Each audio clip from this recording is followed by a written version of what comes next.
The Secrets of Doctor Who is brought to you by the Star Quest Production Network and is made possible by our many generous patrons. If you'd like to support the podcast, please visit sqpn.com/give. You're listening to The Secrets of Doctor Who, episode 219. One day, I shall come back. That's it. I've been renewed. Is when a Time Lord's body wears out, he regenerates. I'm a Time Lord. I'm not a human being. I walk in eternity. Braveheart. Change, my dear, and it seems not a moment too soon. Unlimited rice pudding. Physician healers. Wearing a bit thin. Fantastic.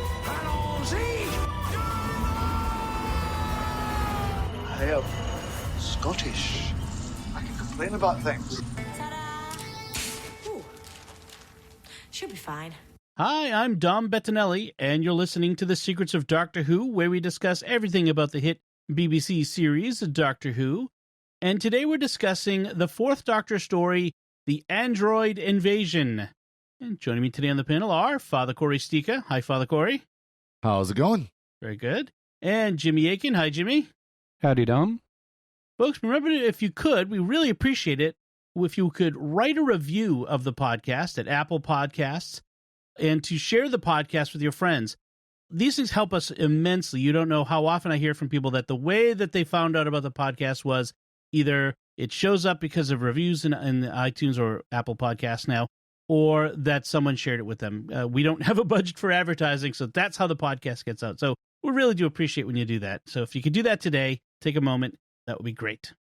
All right, so we are talking about this episode, this series of episodes, story called The Android Invasion. It aired in the second of the Fourth Doctor's seasons for 1975, although it's set in, as most of the Fourth Doctor stories were, in 1980 about. And it is 4 episodes, and his companion in this one is Sarah Jane. Although we see a couple other folks who we may recognize throughout. But Jimmy, can you give us a brief recap of what this story is about? So this story is by Terry Nation, the creator of the Daleks, and it's one of the few non-Dalek stories he wrote.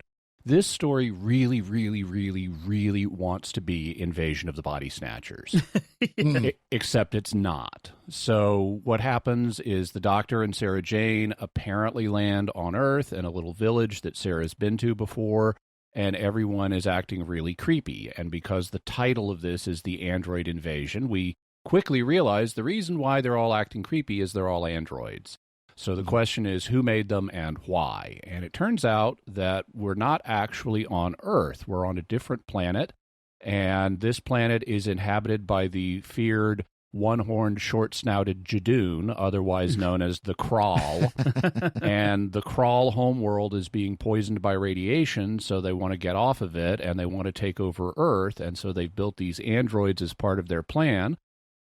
They then have also a virus to wipe out all life on Earth, or at least all human life, within 3 weeks, and it's up to the Doctor and Sarah to stop them as various duplicates of people cause confusion, including duplicates of the Doctor and Sarah themselves. Yes, the virus and lockdown and all that seems so very 2021, doesn't it? This and it shows that Matt Smith was not the first Doctor to have a ganger. Yeah, right. Yes. Exactly. There are these almost people in this story. How about that? It's very interesting that comes up the coincidence of this coming up right after we talked about the almost people in the Rebel Flesh. You know what? One of the things about this story is that it's one of the last unit episodes in Classic Who, and it doesn't have the Brigadier in it, although. Apparently he was supposed to be. Yeah. Okay. He was meant to be, and they have a surrogate for him in the final episode. Like the guy they meet that's like commanding unit was meant to be the Brigadier. Right. Mm-hmm. But they apparently dilly-dallied in booking the actor, and he took another job. Right. Well, and they hinted at it very clearly that he was off doing another mission in Geneva or something like that, briefing the UN or something like that, and had his name on the door. So, yeah, it's pretty clear that they wanted him. It just never happened. Right. Yeah. Now, mentioning Terry Nation again, who was the author of this mess, This is his first non-Dalek story since the Keys of Marinus, all the way back in the first Doctor's time. And it will be the last time that he writes for the show for 4 years. Apparently, Robert Holmes, the script editor at the time, or the incoming script editor, didn't like the Daleks. And so they and Terry Nation are not around as much. There's a fascinating story about this episode, a behind-the-scenes story. Apparently, now, Tom Baker didn't really watch the show on transmission, or at least didn't make a big effort to watch it on transmission, which you had to do because there were no VCRs yet. Yeah. But Liz Sladen did. She liked to watch the show as it came out, but they had a scheduling problem because they were filming an upcoming episode on the night one of the episodes for this story was going to air. And so when Tom Baker realized she was going to miss the show, he didn't want that to happen. So he took her and they went to the door of a random house and knocked on the door. And when it opened, there was, the housewife there. And Tom Baker says, "Hello, I'm the doctor, and this is Sarah Jane. Would you mind if we watched your telly this evening?" and so they did. I wonder if they were recognized, like if the people in the house knew who he was. I think so. Yeah. That's funny. That would be so mind bending. Timey-wimey. Yeah. That's awesome. We're gonna watch ourselves on TV. How's that sound? Wait, you're real? Wait. Oh, that's awesome. Yeah. One of the things about this episode is the question of the androids. I really felt like, what was the point of the androids? Well, this is the main plot flaw in this thing. It's a huge Grand Canyon-sized plot hole. Right. Because if they've got a virus that will wipe out all human life in 3 weeks, you don't need these androids. Right. You just drop the virus on Earth. And so the whole premise of this show, of this story, is irrelevant. It's like worse than Indiana Jones or All the President's Men, where the heroes play no role in the story. Yeah. Here, the key conceit of the villains plays no role in the story, and they've spent all this effort on building these androids and testing them by duplicating an English village down to very small details and not quite getting all of them right. And it ultimately has no point. Where this story works the best is in the first episode. Right. When they're showing us the empty village, and then the people come in on a truck and they get off the truck and they assume their positions and the clock strikes 12 or whatever, and suddenly they're all active. And that's effectively creepy. It's as the story goes along and we learn more about what's happening that it's not spooky, it's stupid. Well, and they kind of wink at it, that the reason why they have to use the android is because the virus is such deadly danger that no human, no biological can even touch the container of it. Right. It's because there's a scene where the hairy duplicate is pouring a little bit, just a drop of the water, virus into a water jar, and so that Sarah will die from it supposedly. And he even has this container that's sealed that he's about to hand to the crawl. And he's like, no, keep it away from me. Yeah, it's like it's so dangerous that you can't even touch the container it's in until it's in like a little sterilizer. Kind of like that the phone sterilizer you had on Secrets of Tech a couple of months ago. Phone soap. Yeah. Well, we are descended from a race of telephone sanitizers. Yeah. Right. But the problem with the virus now, number one, we've got really lousy lab protocols, when Harry's pouring the water in front of them. And it's like, if it's really that deadly, you shouldn't be pouring this water in front of them. Right. No. Because some of it's going to get aerosolized. But they ultimately don't need them because you load a warhead with this virus and shoot the warhead down. Maybe you use servos and hazmat suits to get the stuff in the warhead, but you don't need to build androids for this. Right, and you don't need a down to the last leaf and acorn simulation of Earth, or of this village on Earth, to do what with these androids? If you need to just have a simulation, you just have them walk around on a cardboard set. Like it seemed to be, we're doing this androids thing in this village thing for the sake of it's cool, and that's it. And so it doesn't serve the plot. And that's the coolest part of the episode is part 1, where we explore this android village. Now, they also make another huge mistake, which is the title, The Android Invasion. Right. Because as soon as the audience sees the title, we know they're going to be androids, and so we're on the lookout for them, and we identify what they are immediately. It's still they're still creepy, but we know exactly what they are. The problem is the Doctor and Sarah don't know what they are.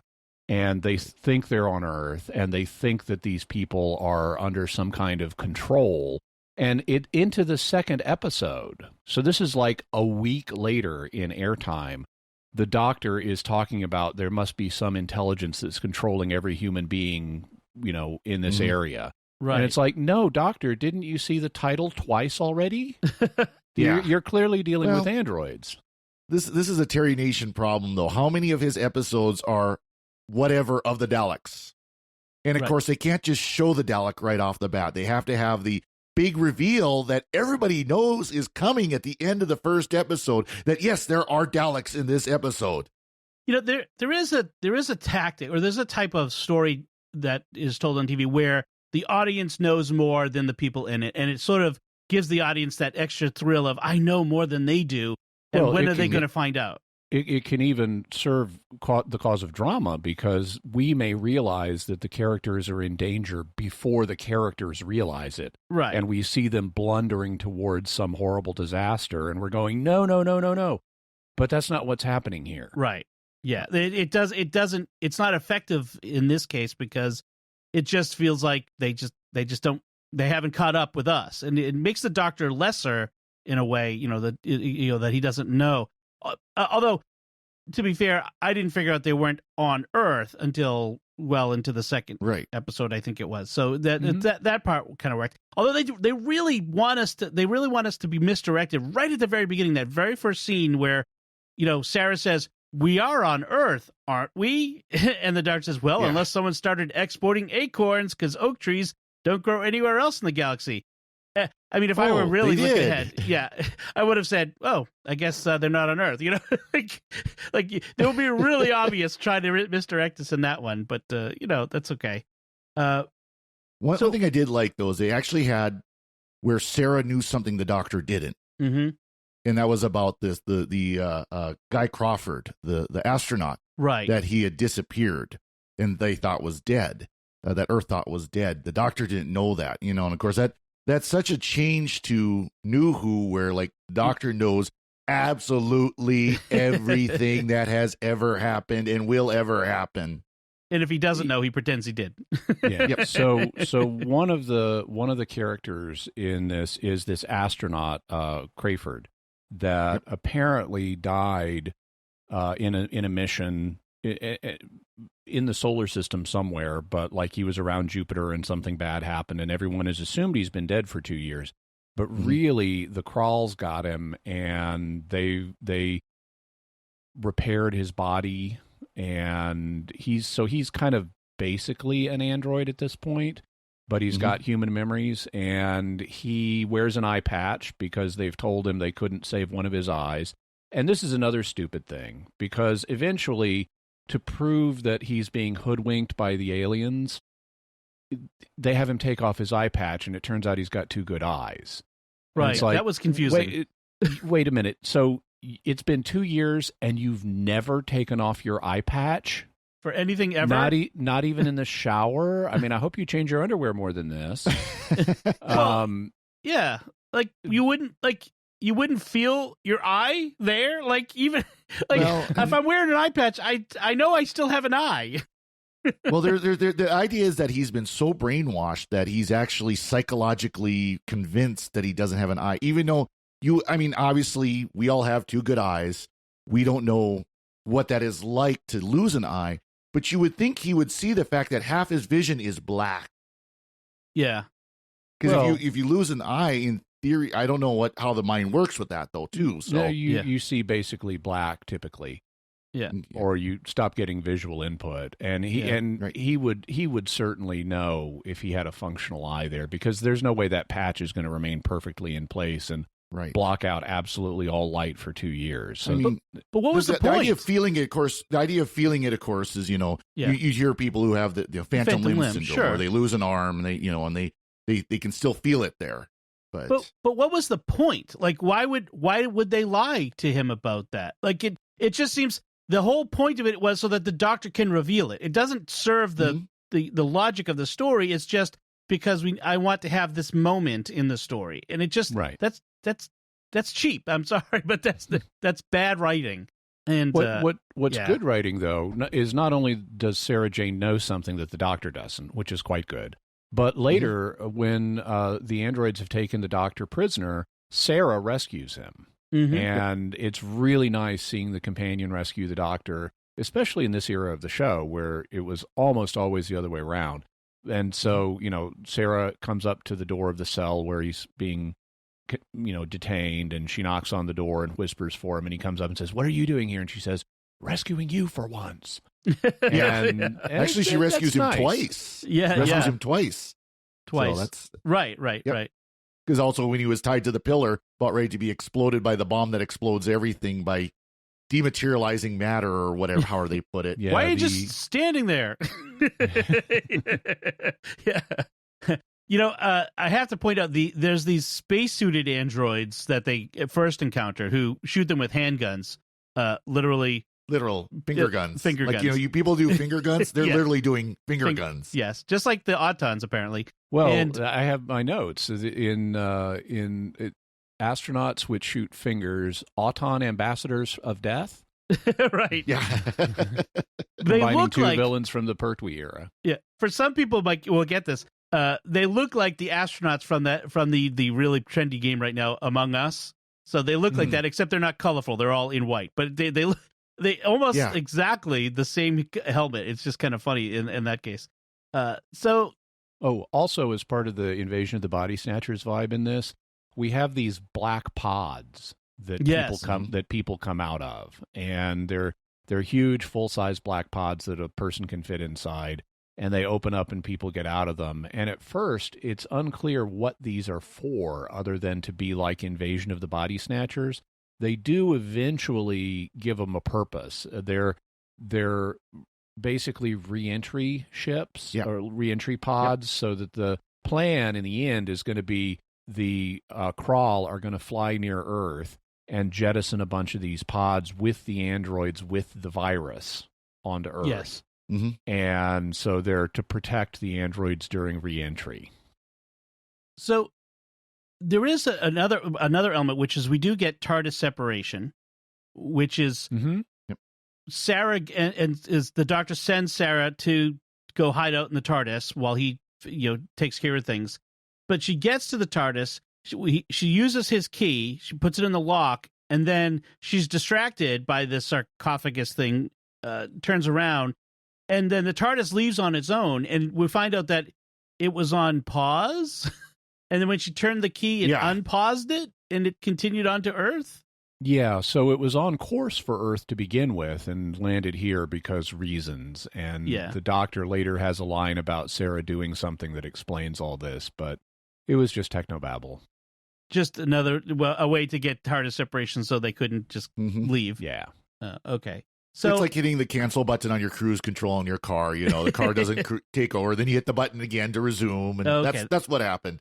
I can imagine just how bad that is. Like the TARDIS flying around on its own with the key in the door. It's like driving off. And then it lands on Earth, and Unit finds it, and they don't do something silly like grab the key so no one can get in there. I know that they figure the doctor is here because we found the TARDIS. They're not sure why it has a key in the door, and I'm not sure why they left the key in the door. Right. Or why they left the TARDIS where it was. Or didn't at least put people's guards around it or something. Right. Yeah. So you mentioned that there's a duplicate of Sullivan that we see, Harry Sullivan, which is Harry's his last appearance. Yeah. And Benton, who I think is also his last appearance. I think he may have one more, but you could be right. But and neither the actors for Harry nor Benton were happy with their roles in this.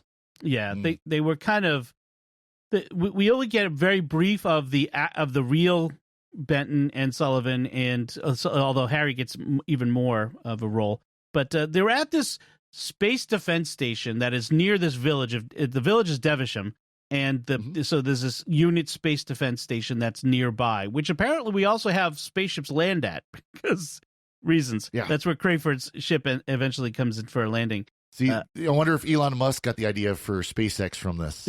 Right.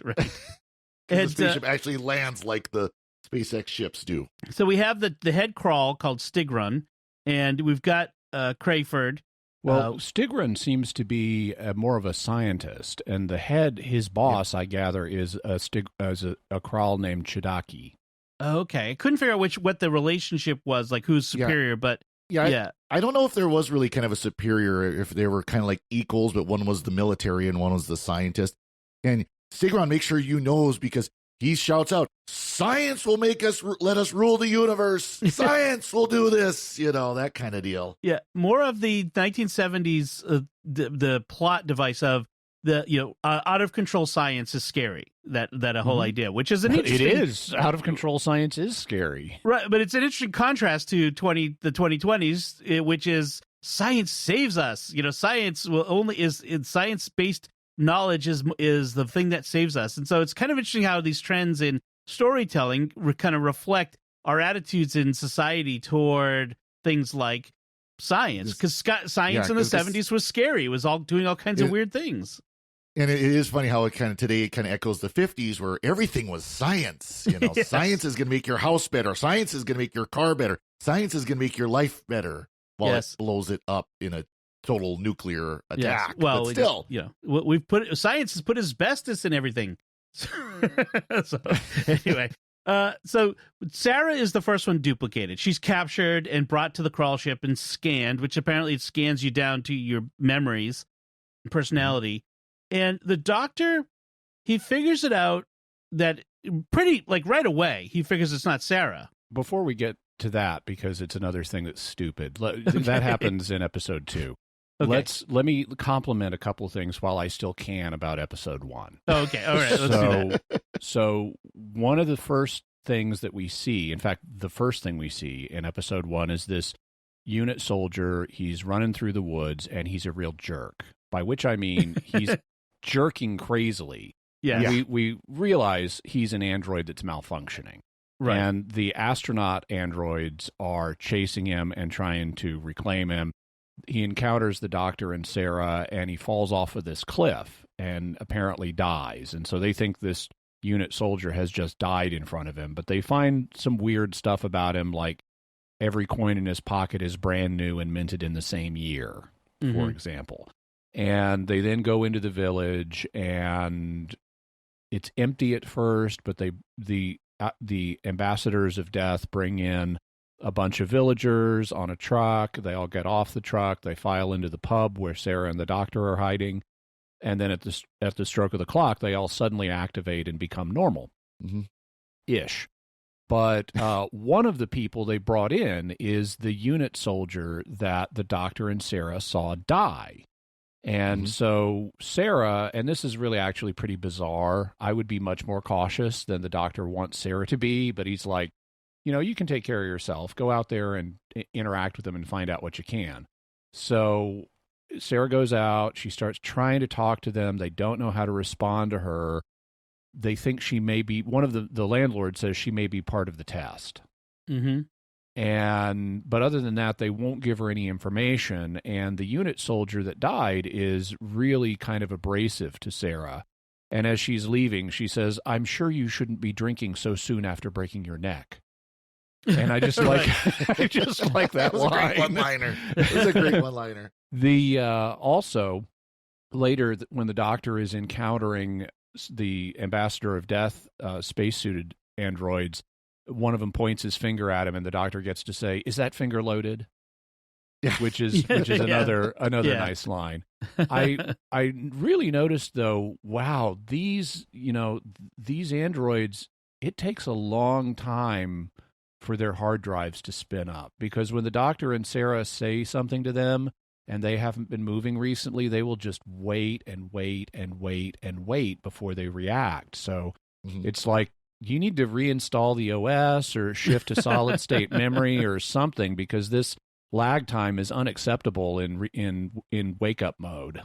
Yeah. Well, I had to laugh. You're talking about the coins, and it's kind of funny that they would, have it as an issue that all the new coins, since it was only 4 years before that the British pound was moved to the decimal system for change, and a lot of people about that time would have had a lot of brand new coins with the new coinage that they had at that point. Possibly.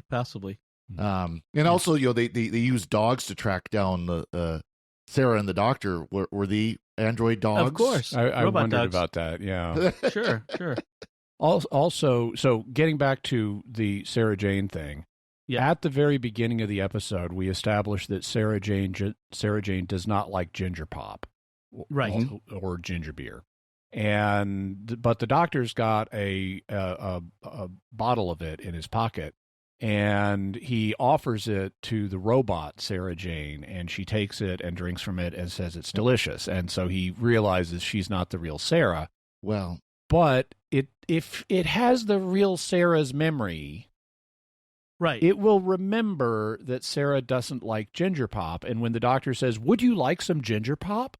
it should say no. So this was just dumb, because they made a big point of it's got all Sarah's memories, and it should have that one. Well, they did address one issue that we complained about with the gangers of setting, getting people so that they don't look the same, so that the duplicate and the original don't look the same, by having the doctor take Sarah's scarf and lead the dogs away with it. Right. So then she didn't have the real one didn't have the scarf, but the ganger one did. The android one did. And that was what led him to do the whole ginger pop thing. Right. But yeah, that part would make sense, is where the new scarf come from. But yes, the whole ginger beer, ginger pop thing, I thought the same thing. As soon as she's like, "Ooh, delicious," I'm like, but if she's got her memories, so yeah. For our American listeners who may not be familiar with ginger pop or ginger beer, it's essentially, I gather, it's basically ginger ale, but a lot stronger than ginger ale. So people are, I think there's a lot more Americans now are familiar with ginger beer because it's used as part of a Moscow Mule cocktail. Yep. It is stronger than like a ginger ale. I think ginger pop is essentially ginger ale. My impression is it's essentially ginger beer, but I could be mistaken. Calling our British listeners, help us. If you wonder why is it called ginger beer if it's not alcoholic, well, why is it called ginger ale if it's not alcoholic? Yeah. And root beer. Well, ginger beer, I believe, is brewed like beer. It just doesn't have yeast to make it into alcoholic. Probably because the ginger would kill the yeast. Yes. Yeah. I don't think there's alcoholic ginger beer. I wonder. No. Anyway. I'm not. If there is, it's something like the alcoholic root beer where it's just alcohol is added to it after the fact. Right. So after the doctor exposes the fake Sarah, he gets captured by the androids and the Crawl, and they're going to blow him up. They tie him to like the village cross, right? And with vine that we're told is actually plastic that's stronger than steel. And Stigron, the scientist, has what they refer to as an MD bomb. Yes. So that's like matter disintegration bomb or something, and that's going to destroy the village, we're told. And the doctor with it. And Stigron, as they're tying the doctor up, says, "Resistance is inadvisable." And at least it's not futile. It's not useless or futile. It's just inadvisable. So I like that. Yeah, that this predates the TNG. I wonder. Sometimes it makes you wonder where its inspiration comes from. Actually, it's been used. The "Resistance is X" line has been used widely long before the Borg. Yeah, you have it in the Hitchhiker's Guide to the Galaxy, for example, with the Vogons using it. Oh, right. Well, the Cybermen used it all the way back at Tomb of the Cybermen. Yeah. So okay, yeah, that's right. They've used it throughout, so yeah, that's nothing new of the Borg. It's just not futile. It's usually like this, inadvisable or useless. useless. Yeah. So we also end up getting a duplicate of the Doctor, which is a little fun. So when they actually get back to Earth, I think is it when they get back to Earth, the Doctor comes into the Space Defense Station and asks the guard there, "Have you seen me already today? And if you do see me again, let me know." Which is exactly. a funny little exchange there. Well, then they do it again where Robo Benton is playing or is guard, and real Doctor comes in and, "Are you Benton? It's me. It's I'm one of you. It's the real one still out there somewhere. He's not here." Right. And then the Robo Doctor comes in and Benton shoots him, and it's like, no, it really is. We'll deal with this later, basically. Yeah. You shot the wrong one, dummy. But so the Doctor's plan. So the whole plan is that Crayford is going to have a miraculous return from the dead. He'll be welcomed on Earth.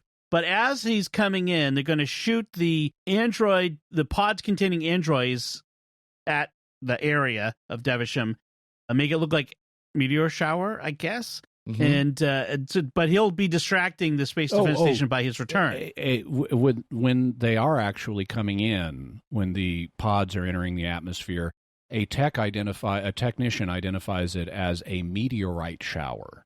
Mm. Yeah. And it's like, okay, no, it's not a meteorite until it hits the ground. It's a meteor shower. Right.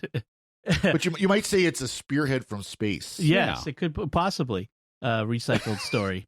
And so the thing another big hole is, why is Crayford? Why is he doing this? He thinks that the Krall are going to be peaceful invasion. They're just going to move all the humans to the southern hemisphere. But it just doesn't make any sense. Without as much land. Without as much land, and as well without as many people. Right. There are far more people in northern hemisphere than there is in the southern hemisphere. Wouldn't it be just easier to move the fewer people to the? But it doesn't matter because they're going to kill everyone anyway.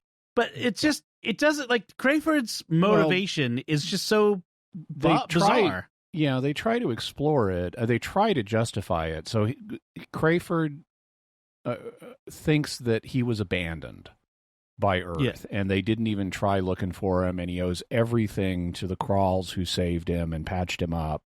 And so he's going to help them, and he's going to help them invade Earth, but it'll be a really okay invasion because they're not going to kill everyone. They're just going to relocate them all. They're nice invaders. They're peaceful invaders. Yes.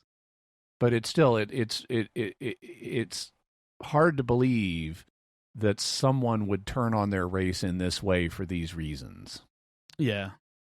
So the Doctor's plan for stopping them once he's actually back on Earth is he's going to jam all electronics within a particular radius of the Space Defense Station with the reprogrammed radio dish on top of the Space Defense Station, which should shut down all the androids. Before he can do that, first he finds out that Colonel Faraday and the Harry that he's encountered have already been replaced by the androids. So when his double confronts him, comes in behind him with a gun, he defenestrates himself by jumping through a window of the office to escape. By the way, all these androids are horrible shots, like just terrible shots. They're shooting down a hallway with a machine gun and they can't hit a thing. Well, and Benton had a pretty good shot. But it was kind of more or less point blank. Yeah, he was like 3 feet away. So he ends up having to fight his double in the control room in order to get to the control panel to turn on the electronics. So that's when he shuts down all the androids. And then he has to convince Crayford that Stigron is lying. But then Stigron kills Crayford. And so the Doctor sends his reprogrammed android in to stop Stigron, killing him in the process, but then being destroyed at the same time.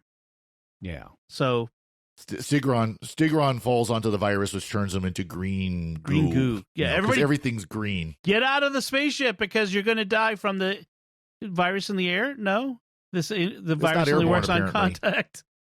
Yeah, terrible invasion virus. And then Sarah Jane is mad at the Doctor for making him think that he'd been killed when it was just the android instead. So a little misdirection, trying to fool the audience.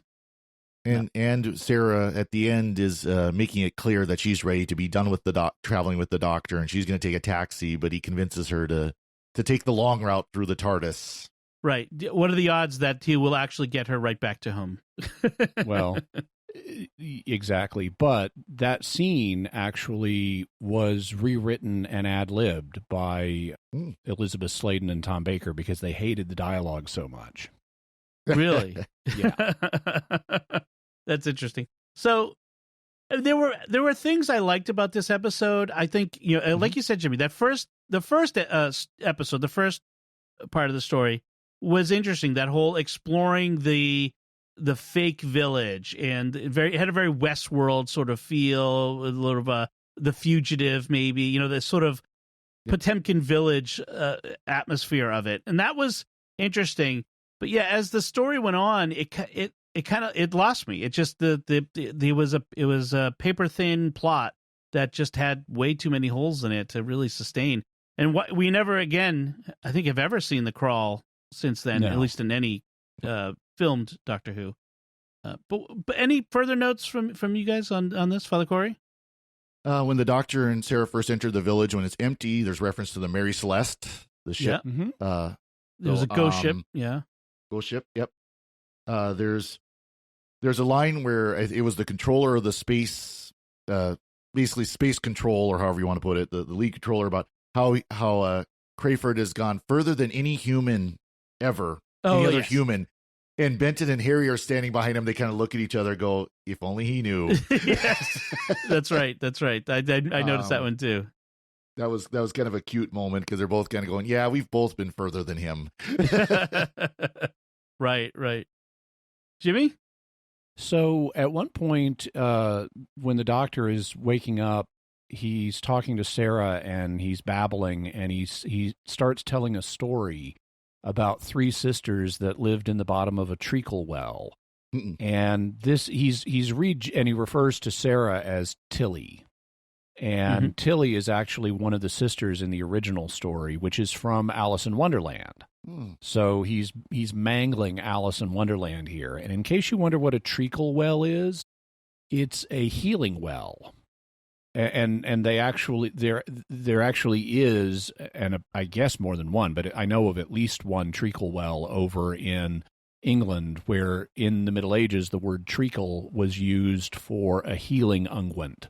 And so the idea is like the water of this well has healing properties and so forth. So that's what he's referring to.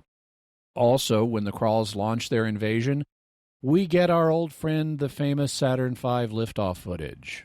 Yep. But of course. And like, why didn't someone make their own liftoff footage and like use it, shoot it from several different angles so it doesn't always look exactly the same? Right. I mean, someone for some movie or TV show should have paid to let's get some good stock footage of a liftoff, and not just constantly reuse the same grainy Saturn V footage. Right. The BBC paid good money for that footage, and they're going to get their money's worth out of it. My God. It doesn't match the film stock for the rest of the show. Right. There's also a great line that Faraday is the surrogate for the Brigadier since the actor wasn't available. But Faraday at one point gets to deliver the line, "I'll not have my command infiltrated by aliens," which would have been a perfect Brigadier line. Yes. Just imagine the Brigadier saying, "I'll not have my command infiltrated by aliens." Yeah. So I like the that. cheat. Yeah. Also, after this story, now we mentioned that Terry Nation would not be a writer again for Doctor Who for 4 years. So I wonder why after this. But Ian Marter, who plays Harry, did go on to do a bunch of writing. He even wrote a novel called Harry's War, or Harry Sullivan's War, that is the further adventures of Harry after the Doctor. Nice. Interesting. Yeah, I think I saw that. Yeah. All right. Good. I think that should do it for this discussion. I recommend it to watch. Oh. One other thing. Whereas normally we have running through corridors or occasionally running through rock quarries, in this one we have running through forests. At least it's a difference. which seems to be a signature of this era of Doctor Who. We do have quite a few episodes involving running through forests like Pyramids of Mars and things like that. That's true. That's true. I suppose it depends on where they can film. So yeah. So I was gonna say, it despite the plot holes, especially if you're a completist, it's worth watching. There's a lot of good Tom Baker and Sarah Jane Doctor bits in here, so it's worthwhile. It's not terrible. All right, so let's finish things up. I do want to take a moment to thank our patrons who make it possible for us to create the Secrets of Doctor Who, including NR, James H, AJ, Jonna B, and Cindy D. Their generous donations at sqpn.com/give make it possible for us to continue the Secrets of Doctor Who and all the shows at StarQuest. Now's a great time to become a StarQuest patron, thanks to a generous gift from a StarQuest supporter.